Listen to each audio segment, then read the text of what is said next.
All right.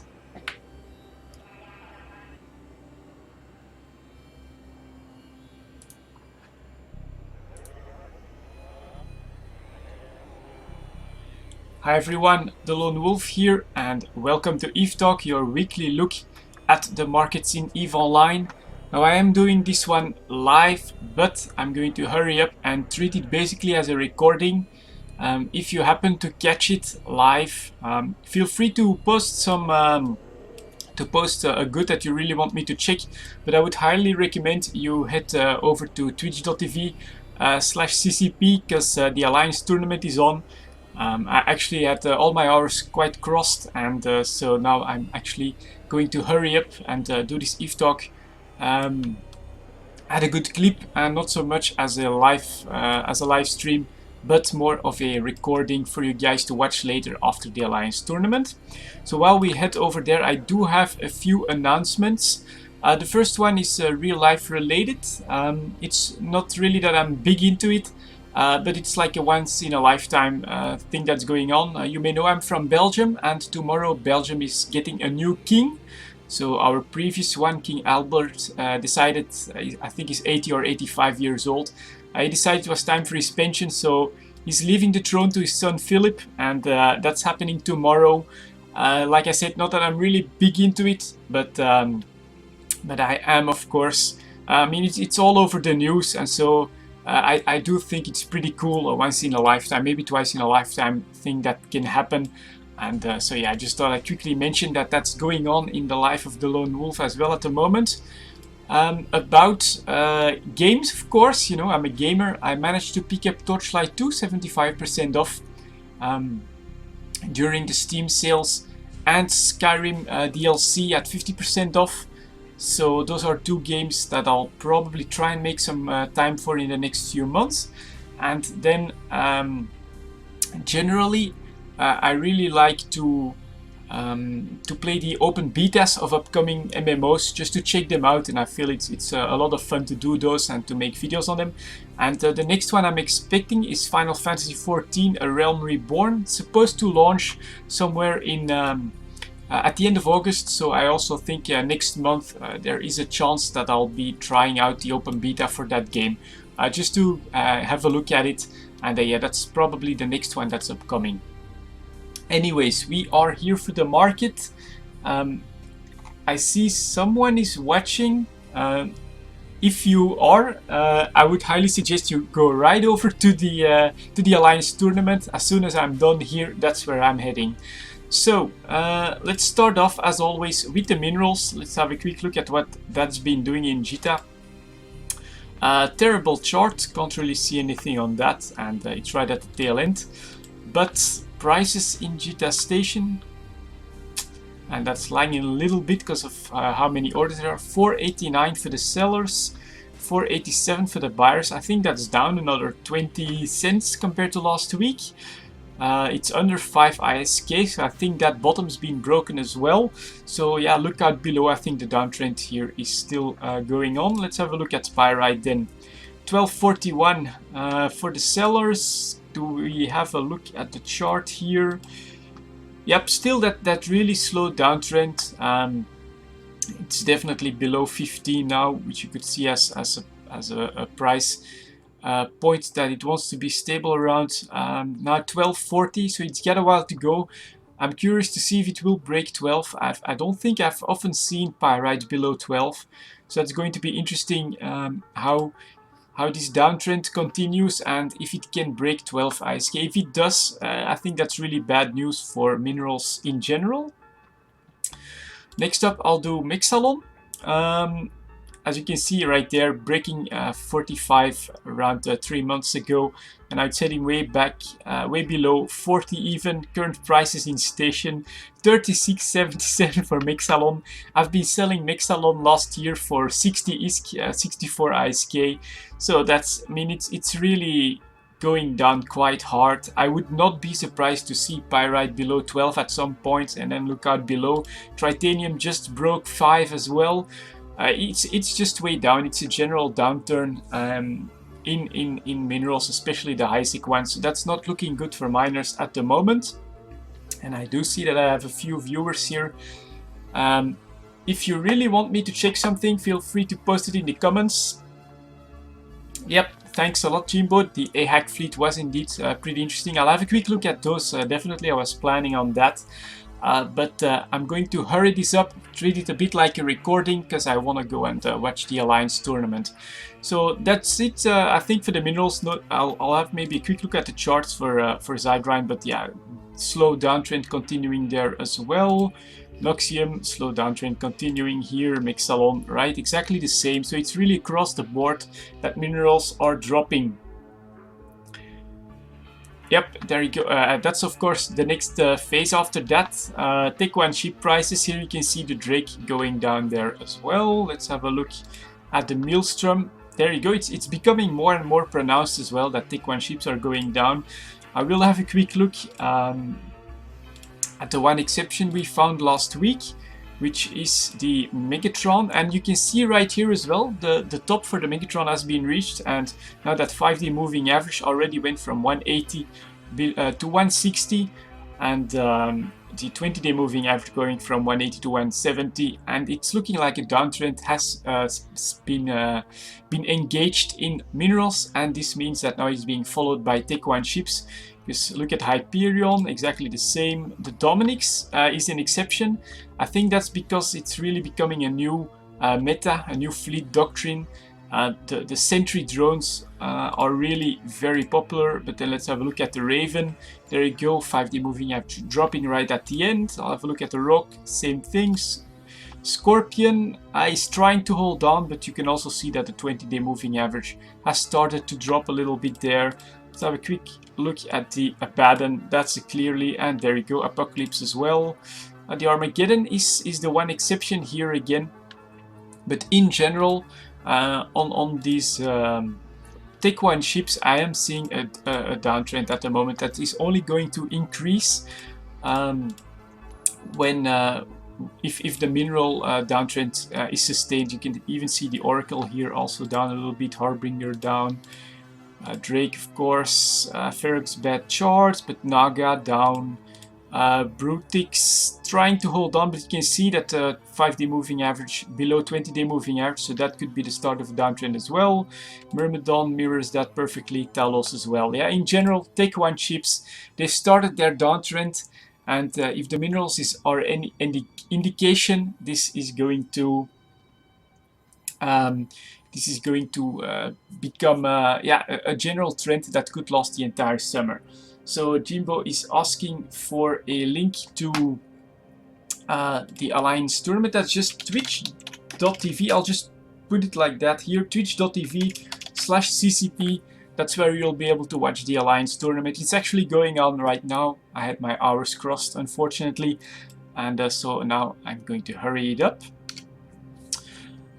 Next up, Tech 2 ships. Let's see, Tech 2 ships, the ones that I like are currently the command ships. So battle cruisers, advanced battle cruisers, command ships, there you go. We'll have a look at the Absolution, which seems on I like to take the 1-year chart, but as you can see, bottom prices for Absolution at the moment, so maybe buy worthy, and look at the top where it comes from. Potentially there, 20-40 million ISK in a few months. Although you have to keep in mind, of course, that this general downtrend could translate a little bit to the Tech 2 market as well. Damnation right after a spike as well, so that's pretty interesting. Nighthawk, a bit on a downtrend, so I'm not sure if I would invest in that just yet. The Vulture, yeah, that looks more like a point where you want to sell those. A Startace, downtrend, but it get the small 5 million, 10 million spikes in between there, so I think this one is pretty interesting for trading. EOS, also you can see a lot of spikes right there. Average price, maybe above average price even, so maybe just wait a little bit before deciding to buy some of these, but decently interesting, these Galente command chips for some trading. Claymore, a bit too stable to my liking, honestly, and the Sleipnir is on a general downtrend. Although right there at the tail end, it's trying to recover here. Look at that spike. So yeah, if you've been able to buy them close to 230, you're already looking at 10 million profit. So I do still think that the command chips hold some potential for medium-term trading there because of all the spikes you can see in those charts. Next up, what's going on with Tech 3? Of course, melted nanoribbons. This one is starting to go down again from its top of almost 6.5 million. On a 1 year chart though, you can see it's still decently high, above 6 million. That's still a decently high price for melted nanoribbons in general. And I can see right there at the tail end as well that the 5-day moving average has broken again at whatever point it was there. So it's still above 6 million right here in JITA. So this is probably not going to break, and the 20-day moving average is going to redress itself above 6 million ISK. And we're still looking at a band of 6 to 6.5 million for melted nanoribbons. I'd say this is a time to sell, not a time to buy or invest in it, because in general this is considered a pretty high price. Especially if you then look at something like the Tengu, which is on the 1 year chart very low, and probably the other ones, so cruisers, advanced cruisers, strategic cruisers, Legion, there you go as well, currently at around 180, started the year at 220, and yeah, the rumor, I still have not heard anything to contradict it, that the Tech 3s are going to get hit with more nerfs, so it's a wait and see at the moment. The Loki, Nullsec Alliance right there, must have bought a lot of them, but it's right back down below 180, coming from above 220 as well, so yeah, 173 even for Lokis, that's pretty damn cheap. So yeah, the melted nanoribbons, I'd say it's still a time to sell at the moment, and it's not too good yet for the people that are producing Tech 3 ships. So still, this is generally a slow market at the moment. People are probably just waiting to see what CCP decides to do with the Tech 3 ships at the moment, because they've been nerfed heavily by no longer allowing them to be the high-sec exploration ship of choice, with them being locked out of 3 and 4 out of 10s. And yeah, it seems that CCP wants to move them away from being able to be almost the best at almost everything. And we just don't know, so it's in my opinion not the time to be looking too much at the Tech 3 markets for some money. Next up, we'll do some of the general stuff here. Galente fuel blocks, but yeah, that's still holding at around 14k. That's definitely in the new price that is found, a little bit higher than what it was before Odyssey and the ice mining changes, but definitely not the drastic apocalypse some people have predicted, with a number of ice needing to come from low and nullsec. But it still looks like in general people can find their fuel blocks no problem and fuel most of their bosses. It's just become like 1000 ISK higher than what it was before the expansion, so still pretty stable, and the big impact did not materialize for this, because as you can see right there, quite a speculative bubble there that has burst just like a few weeks ago, or maybe a bit over a month ago actually, at that last spike here, that last top. Next up, I'll have a quick look at technetium, but yeah, that's still really bottom prices, and the whole reason why the goons are currently trying to invade test spaces to get better moon materials, because technetium, that's not worth anything anymore, or virtually nothing anymore. Perhaps more interesting, yeah, let's have a look at the heavy assault cruisers. How long have I been actually streaming for? Oh, 15 minutes, so I'm doing pretty good on time. So we'll have a quick look at the charts here and see how they are moving after the announcement by CCP Rise with the probable hack changes with Odyssey 1.1. Sacrilege got a nice buff, and as you can see, that translates in a nice uptick here. 5-day moving average going from 145 to 160, 25 million increase in price for the Sacrilege, so not bad. People are definitely expecting this one to become more popular. Zealot also going up. I'm a bit surprised by that, because it's not changing that much, but there's definitely 140 to 155, still a 15 million movement, 10%, not bad at all. Yeah, I'm a bit surprised by the Zel moving so much. Maybe it's just because the hacks got a bit more into the news. The Cerberus not moving that much, although it got an extra launcher, so I feel that's a bit strange. The Cerberus can potentially do more damage, but it doesn't look like the market is too happy about that one, or is pretty much indifferent about the Cerberus changes.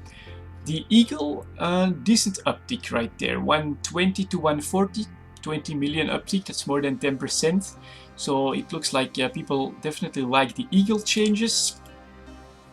The Demos up a little, that was to be expected with its fourth mid slot. It just becomes a more viable in general, but for the rest it's not changing that much. So the movement is also less drastic. I'd say maybe we're looking at 10 million. So that's less than 10%. That's not as much as what the Sacrilege did. That's really the one that's standing out at the moment.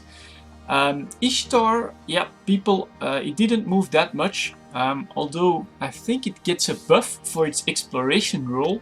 For nullsec and fleet doctrine, not so much, so people are definitely not investing too much in the Ishtars.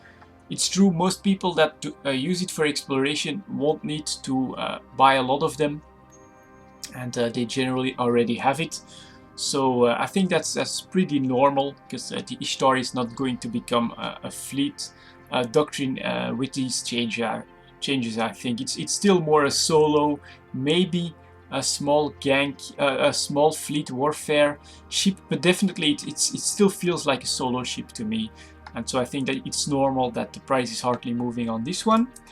The Munin actually going down. Whoa, that's a bit unexpected.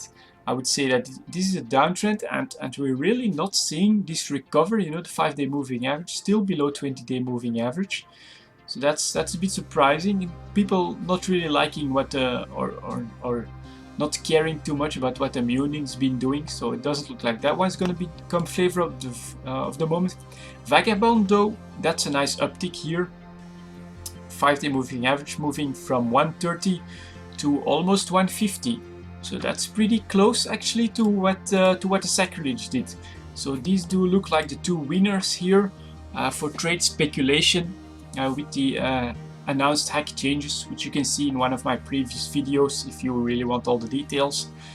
But yeah, this is the impact of such announcements, and if you're right there at the first moment and you understand the market a little bit, from the comments in the thread, the Sacrilege would also have been my guess on something to try and pick up a couple of them and try it for some quick cash profit. Because this was definitely an expected spike, and yeah, we're talking about 25 million increase, which is not insignificant at all. If you can make this in just basically a few days, that's a decent trade opportunity because of just following the news. So those were the hacks. I'll also have a quick look at the industrials, standard ones, just to have a quick feel of this market, but so far here not a lot of movement. Badger up a little bit. Badger Mark II, well, hardly. I don't feel that this is really something to write home about. There, not that much. Ethereum Mark III, maybe up a little bit, although this seems pretty speculative. Look at that, really high here, low right there, and then back high there. So terrible chart for the Mark IV, terrible chart for the Mark V. What are the prices here? 2.4 million. Doesn't feel like this is moving as much as what we just saw with the hacks. Yeah, this all feels like people are not really going to try and speculate too much on the industrial changes at the moment. This all feels pretty stable. So really, if you wanted or want to have a chance at making some money due to the news, I'd say look at the heavy assault cruisers, try and completely analyze all the changes there, and then figure out if there's still some money to be made in that, because some of them have some really nice upticks there, which are completely due to the changes announced by CCP Rise. keep in mind that this is not definitive either. He already said he was going to look at the fittings for the Ishtar, and so if that gets a decent buff, you know, this might just reverse, and the Ishtar might all of a sudden become more popular. This is all still up in the air, and it's basically part of the living market that we have in EVE Online. But clear winner at the moment, I'd say the Sacrilege, 25 million increase because of the announcement. That's quite a lot. So those were also the hacks and the industrials, basically the stuff that's going on with Odyssey patch 1.1 that we know of. To finish off, I'll have a look at the PLEX. And so I know that there's a delay of around 30 seconds, so take this as your last chance. If you want me to check out a specific product or ship or whatever, post it in the comments right now, and I'll still make time for it because I've really been burning through this EVE talk while I talk about the PLEX. And if you don't have any, that's cool too, because I also want to jump over to the Alliance tournament.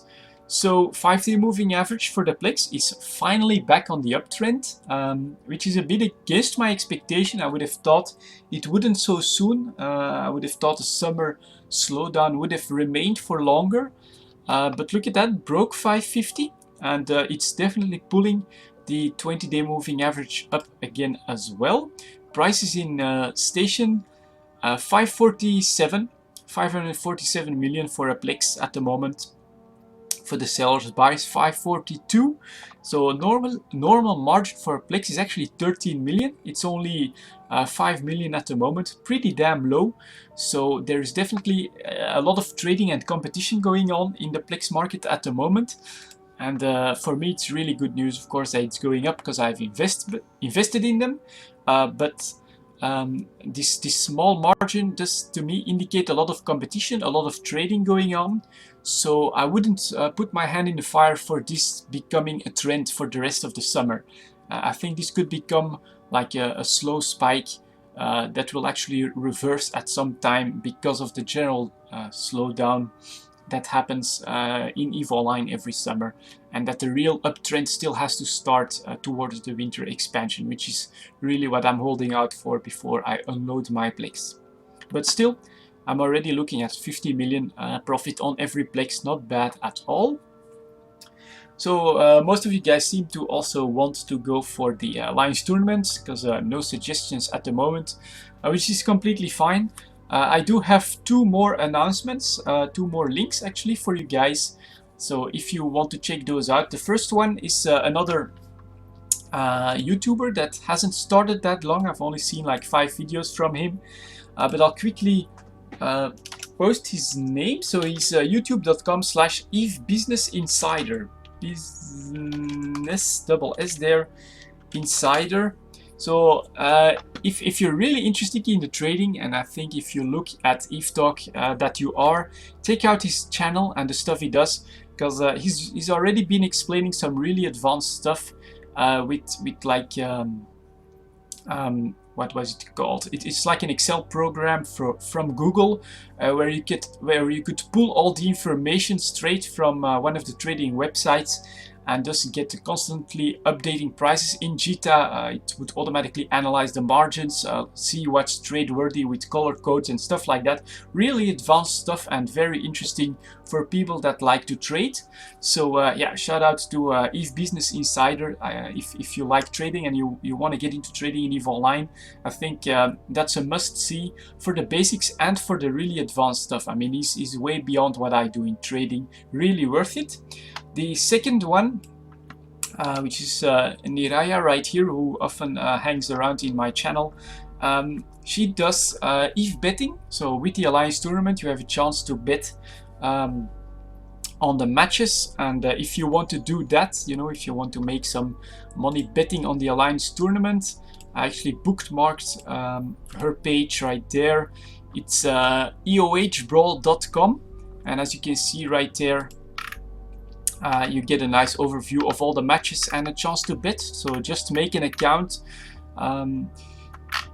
I'm not into betting myself, but yeah, number of accounts, almost 12,000 accounts, 274 billion in player balance at the moment, 300 trillion in wagers done, and it's already been active since 2007.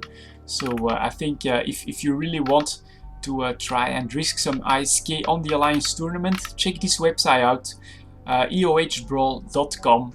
So those were two other people that I definitely wanted to give a shout out, because it just might be worth it either for budding traders, people that really want to get into that, or people that feel like losing or risking some money on the Alliance tournament.